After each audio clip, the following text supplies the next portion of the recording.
I'm a gamer. Pag sa video games, di ba, pag nag-level up ka, nag-increase yung skills mo. That's why we have the RE level up kasi laging nag-increase ng skills yung mga employee namin. What I really want from my employees is continuous progress, continuous growing. Last time I checked, we're about 400 plus na. So may expansion po kami sa capital town, San Fernando. We'll be taking over the second floor of the BPO tower dun sa capital town. It's going to house an additional 300. Ano siya? Expansion. Hindi siya complete transfer kasi lumalaki kami eh. Lumalaki yung pamilya namin, lumalaki yung company, and of course, we wanted the prime space kasi I want the best for our staff. I've seen the development of Mega World and their plans for the space.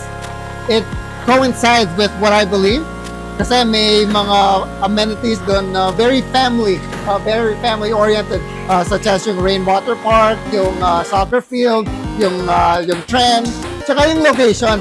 Yung location, it is near one of the train stops. Yung mga people na coming from Clark, coming from Manila, it's just a 30-minute ride. So it's to help boost the economy of the city of San Fernando as well. So yung existing site namin is located sa Baliti in front of the Coca-Cola plant. So the second and the third floor of that.